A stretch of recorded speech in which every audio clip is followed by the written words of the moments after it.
Hey y'all, it's Beth, and today I have my February book haul. This is the first book haul on my channel, which is really exciting.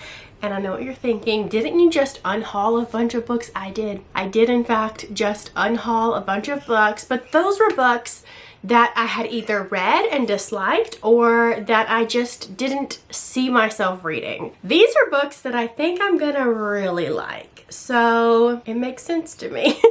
Now, I will say besides one of these, because one of these books I did get for Christmas, but the rest I have just been accumulating since January. So that's how far back this stack goes. Yeah, so from here on out, I'm gonna try to limit the amount of books that I buy, because in the future, in the long run, I would just love some really aesthetically pleasing bookshelves that are crammed with books that I have read and genuinely love and plan on rereading in the future. Right now, my bookshelves tend to be full of a bunch of unread books / books that I probably will not be rereading in the future. So we've got things to work on. And I think these books are gonna help. Anyway, where was I going with this spiel? One thing that will help me dwindle down the books that I have back here on my bookshelves that have been just chilling there for some minutes is a readathon. Yes, a readathon. I am going to be co-hosting with Jacqueline the Backlist Readathon in March, which is really exciting. If you're unfamiliar with what a backlist book is, essentially in the publication world, it is a book that has been out for at least a year. So anything that has been out for less than a year is considered a frontlist title, and then a year on is a backlist title. Now this is a readathon that's just, it's for fun. So you can, do it how you want to do it. If you want to say a backlist is a book that you had previous to 2024, whether that be you bought it in December of 2023 or you bought it in 1991. That's up to you. That's essentially what a backlist is, just a book that's been out for a little bit. And so this readathon is to help you and me get through some books that we've been meaning to get to and we just haven't yet. Let's get into the nitty-gritty details. So we'll start out with Jacqueline, who is the creator of the Backlist Readathon. She's been doing this for a few years now, and she has a channel here on YouTube. If you haven't already discovered Jacqueline, a lot of her books and her reading taste is thrillers and memoirs. She's also recently gotten into historical fiction and things like that. Down to Earth, a new mama, a great channel. Definitely check her out. I'll leave her linked in the description box down below. And this go round, it is just going to be her and me co-hosting this thing, which is going to be really fun and cool and chill and laid back. And I really hope you do join us, but you're going to need to know more details, right? So the readathon is going to take place from March 8th through the 15th, and we will be doing reading sprints on the 9th at 8 p.m. Eastern Standard Time on Jacqueline's channel. Again, that's going to be linked down below. So we brainstormed a little bit and came up with 5 main reading prompts and then one bonus one thrown in there. Now you can do one book per prompt, or you can double up on the prompts if you want to. This is your thing. You do you, boo.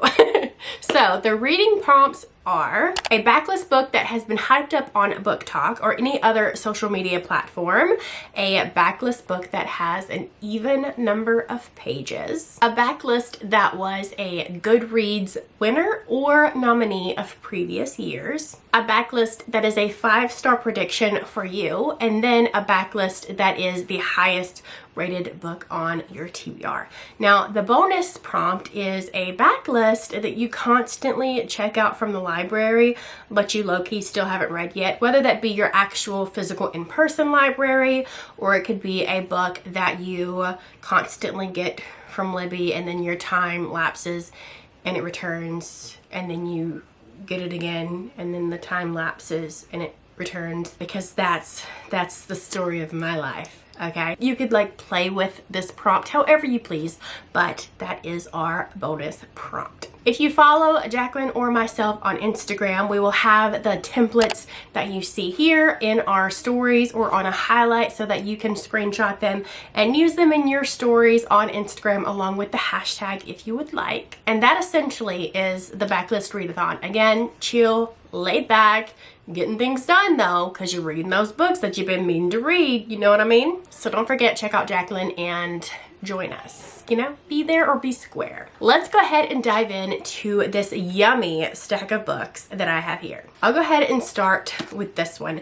This is called Fractal Noise by Christopher Paolini. This book technically is my husband's book. My husband's a reader. I've mentioned this before. Some of his books are kind of outcasts in our collection, as in they have their own shelves and they're books that I probably would never read. And then some of his books that he buys, I mix them in with my books because it's books, it's my world, babe, and he lives in it. It's essentially what it sounds like, I know.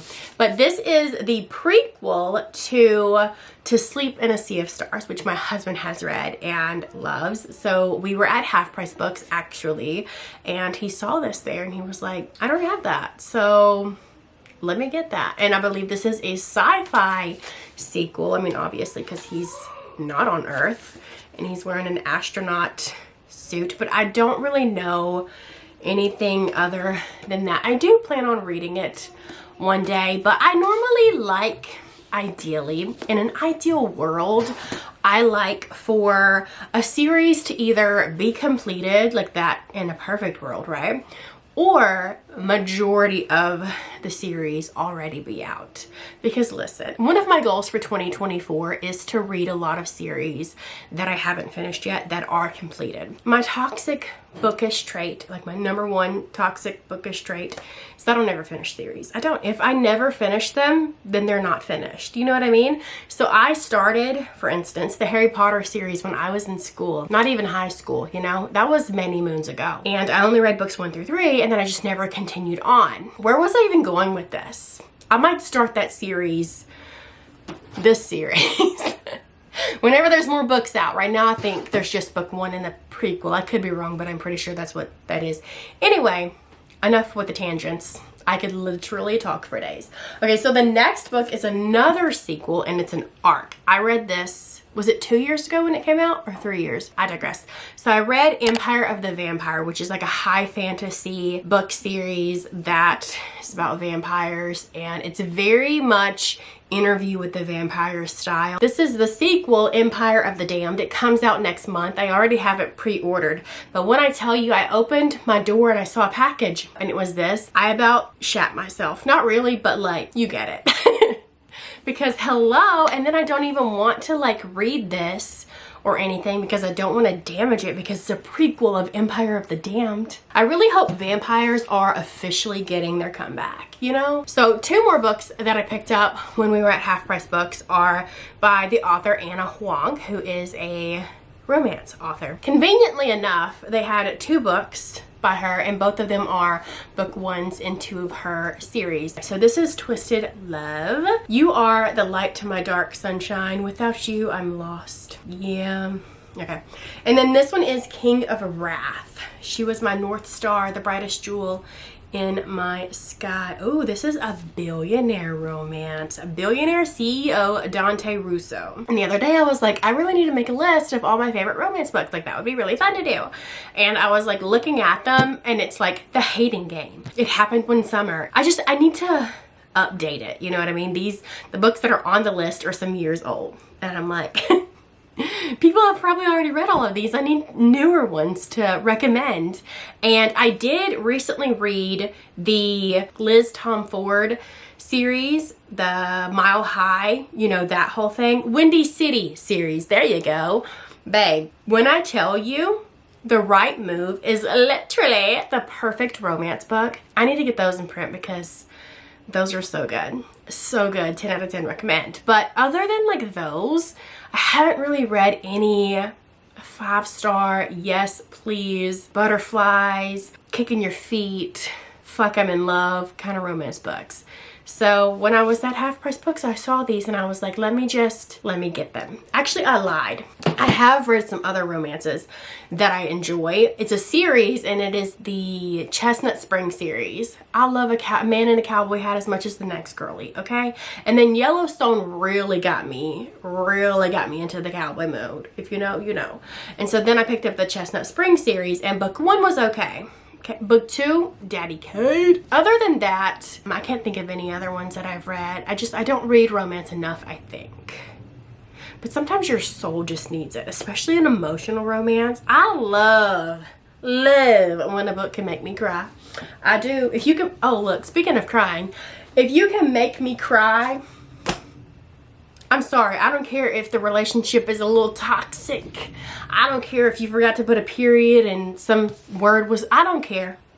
You will most likely get a 5-star, because if you can make me cry, if you can make me feel something. Anyway, unless you're like Laura Dave and you write a book and I'm crying at the end because I'm so pissed off, that's a different story. Also wanted to mention that I picked this up. This is Hopeless by Elsie Silver. This is the last and final book in the Chestnut Spring series. So Daddy Cade is book 2, and we call him Daddy because he's a daddy, he has a kid, and it's like the nanny trope, age gap.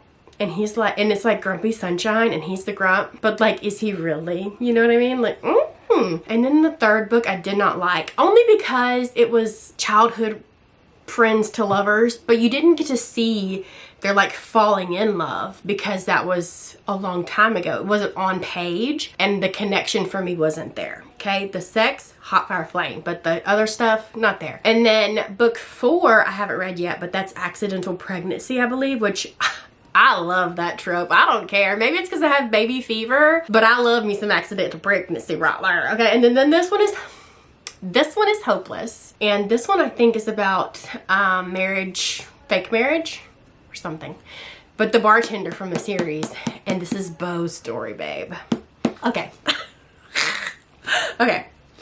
If he had been with me, I say I like crying, and this book, anytime I ever hear anyone on TikTok talk about this book, it's because this book made them cry their eyes out. I'm always in the mood to cry. I'm always in the mood to feel. If he had been with me, everything would have been different. Autumn and Fian, oh, I love those names. Used to be inseparable, but then something changed, or they changed. Now they do their best to ignore each other. This is already sounding good. Serial killers. If you follow me on any other platform, or you followed me before, whatever, you know I love a good serial killer. I love my true crime books, but I love mostly the ones that talk about the serial killers and thrillers. The trope that I essentially look for when I'm looking for a good thriller is if there's a serial killer involved. But I haven't read a serial killer romance book because I steer clear of them, because I like justice in the books. When there's a serial killer involved, I want them to be either killed themselves or locked up, caught, whatever. I like justice. And I feel like if it's a romance book where the main characters are serial killers, it's probably not going to end in justice. But will it end in an orgasm? Maybe. I hear this is a little nasty. So I think these two people are serial killers. They kill people that do wrong. Maybe. Can Rowan and Sloane dig themselves out of the game of graves, or have they finally met their match? I think like every year they do this game where they go out and kill someone together. Look at this Spotify playlist, and you can scan the QR code and it has all the songs. I can't listen to music while I'm reading a book because I will disassociate and I'll be at a concert and I won't be reading the book. Then the next one is Wildfire by Hannah Grace.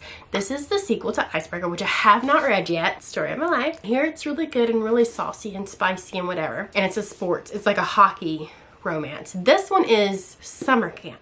How? I love summer camp in thrillers, like a slasher, give it to me. I haven't read a summer camp romance. So at a party celebrating the end of the academic year, Maple Hills students Russ Callahan, I hate the name Russ. It just reminds me of Puss. Or Aurora, and I can't ever say that name, Aurora Roberts, have a passionate one-night stand. Never one to overstay her welcome or expect much from a man.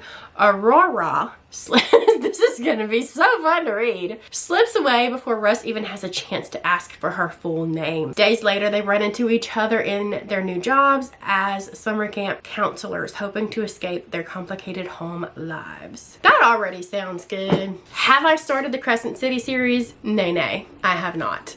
Series, you know, it's my toxic trait. I started the ACOTAR series as they were releasing, okay, many years ago. And then I was also started the Throne of Glass series as they were releasing, and I only ever got to Queen of Shadows, and then I never like I got into college after that, and I was just busy with college, a full-time job, and then shortly after that I was going through a divorce, and then I just never continued on. And I am also the one that I have a brain of a goldfish, and my brain is also like on crack a lot of the times. I'm not on crack, but I feel like my brain thinks she is, and she's going every other way but straight. I feel like I need to go back and reread all of those before I can continue on. Now, that being said, I have not read the Crescent City series, but I also really love Criminal Minds, and somebody told me this isn't like Criminal Minds, but it has the vibes of Criminal Minds. And that alone, my friend. But I am also one of the people that's like, I need to reread all the, I need to read them in the order that is recommended for you to read them, which is to read the ACOTAR trilogy, okay, the trilogy. Then you read the Throne of Glass series, okay, with a tandem read there towards the end. Then you read Silver Flame, well, Frost and Starlight, or whatever the fuck it's called, and then Silver Flame, and then after that you jump into Crescent City. Me being me, that's what I'm gonna do. Probably this summer. I'll let you know. But I just had to pick the book up because I don't have to explain it. You probably read and buy books too. Okay, so this is the book that I got for Christmas. I started this series back in probably like 2010, 2012, a long time ago, before there was even a TV show thought of. And I read the first 2 books, Outlander and The Dragon and Amber, and then I never continued on. I don't know what happened to those books. I think I donated them a long time ago, and I really want to reread it and get back into it, and the final book is coming out. I think it's either this year or next year. The 10th and final book is coming out, and I just want to go ahead and binge them. They're all out, they're big, they're hefty.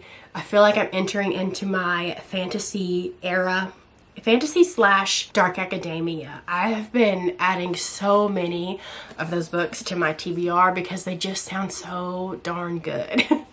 But anyway, this is not that. This is like a historical fiction fantasy genre situation. I'm sure you've heard of Outlander. If you haven't, you've been living under a very large rock. But this is the first one. My sister-in-law bought me that one for Christmas, so I went ahead and picked up the second one. I'll also be purchasing the rest of that series. It is so good. And the fact that I've read that series a long time ago, I can't math. And I also didn't have a Goodreads at the time, so I don't know the exact date, but I've read that series before I was married to my first husband. Let's not talk about that mistake. I still remember a lot of the detail. Like that right there, with my brain, says a lot. Those are probably the first books that I read that there was sex in it. The fact, y'all remember when ACOTAR came out? And it was such a scandalous situation because people were shooketh, right? That there was sex in those books. And now, I don't know if it's because TikTok is super horny. Like the book girlies over there on TikTok are very horny, which we're here for. Or, I don't know, but it's like, I love that time has changed because growth, but wild times. Okay. The next book is And Then There Was Silence by Candace Robinson. So my good friend Elizabeth over at Reading Riley has a book club, and she asked me to help her or like join her in her March pick, and I'll like be there with her in the live. I don't know if there's a third person. She normally has 3 people, so there might be a third person joining us. I'm not sure, but this is the pick for March, and this is And Then There Was Silence. So here's the first little paragraph of the synopsis. Sadie Hawkins, love the name, wants nothing more than to find success as a screenplay writer, but when she discovers the love of her life hanging from their bedroom ceiling, Sadie gives up on her dreams. And then I think she gets like this cabin that she's always adored and decides to take her writing there or something, and then it gets darker. I don't know. Sounds good. So, okay, so I mentioned that I was, you know, getting into my fantasy era again. Back in the back day, I was a big fantasy girly, but YA fantasy. I never stepped across the line and joined the adult fantasy. You get it. You get it. I need to try to read some more adult fantasy. And so I got some requests, not requests, I went on TikTok and got a bunch of different fantasy recommendations from people that I follow and love, and the first one is Assassin's Apprentice by Robin Hobb. This is a very loved fantasy author in the fantasy bookish world. Is that even a thing? Are we not one community? Fitz is the name. Is the bastard son of the noble prince. I can see it. So there's that one. Fantasy synopsis really intimidate me, especially like me trying to tell you what a fantasy book is about when I haven't even read it. You know what I mean? So I'm gonna let the pros stick to that. So this is What Grows in the Dark by Jack Evans. This was sent to me. I think it's a thriller.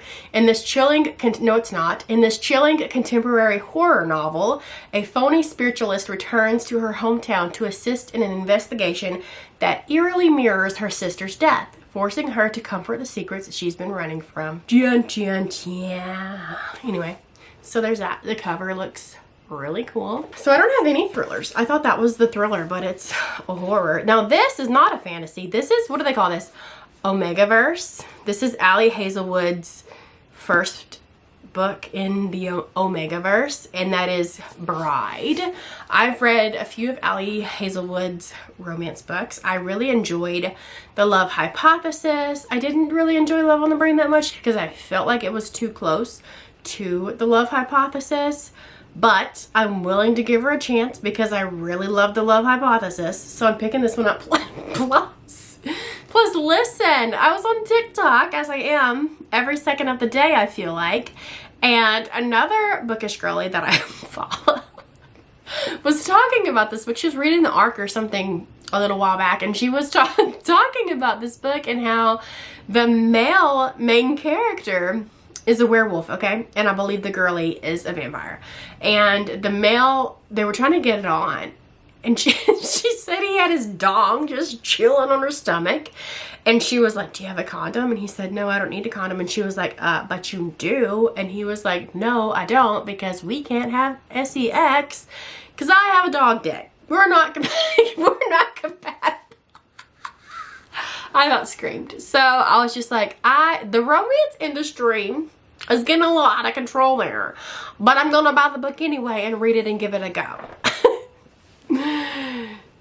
Anyway, this is, I don't even know what this is about. I saw her talk about all of that and I was like, that plus it's an author that I've read and I've enjoyed other books by, so let me just go ahead and buy it. So it's a vampire bride and an alpha werewolf form a dangerous alliance in this enthralling new paranormal romance. Look, I haven't read much paranormal romance besides back in the backpack day when I would read like Vampire Academy, which is a series that I still haven't finished yet, or the House of Night series, which I haven't finished, the Twilight series, which I haven't finished.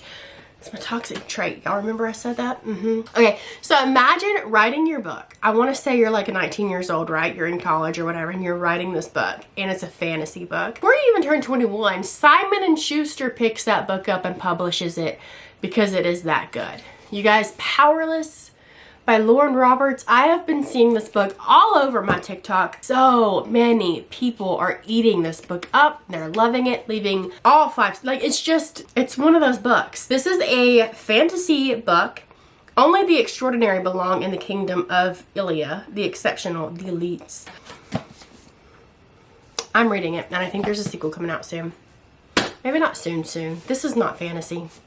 This is The Women by Kristen Hanna. This is her newest release. She is a very famous historical fiction author, and I own 3 of her other books. Ask me how many I've read. Yeah, I haven't read any. One day I will. One day I will. And especially because last year I discovered that, you know what? I really do love emotional books. I like books that make me cry.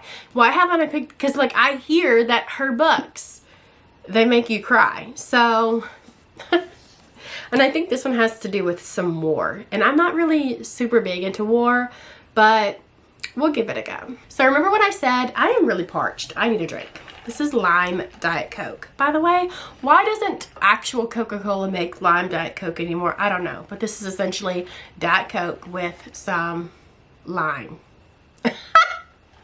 So remember when I said I wanted to get into fantasy, and I went on to YouTube and I was like looking up a bunch of different creators and videos and stuff, but I was trying to find the creators that geared more toward actual like epic fantasy or whatever versus the ones that were mostly romantasy type books, because I wanted, like, I've read romantasy and I'm going to continue to read romantasy, and when I say romantasy, it's like a fantasy book with, it's like heavy on the romance plot, you know, like Sarah J. Maas. Nothing against that. I love that. I'm here for it. But I want to also read books like Empire of the Vampire. That's not romantasy. And I really enjoyed that. So where I'm getting at is I went on YouTube to like look up how to get into fantasy, where to start, what authors to pick, blah, blah, blah, blah, blah. Every single video that I watched, one, they mentioned Robin Hobb. She apparently is pretty popular fantasy author. I hope it's a woman. I didn't even look. Then the other one is Brandon Sanderson. I feel like he is mentioned in every single video. He is praised. He is very well loved. And I haven't read anything by him. And this is book 1 of the Stormlight Archive. Some of the videos that I watched, they recommend starting here. And some of the videos that I watched, they recommend starting with his other trilogy that's really popular. I got this one. I don't know what this one's about.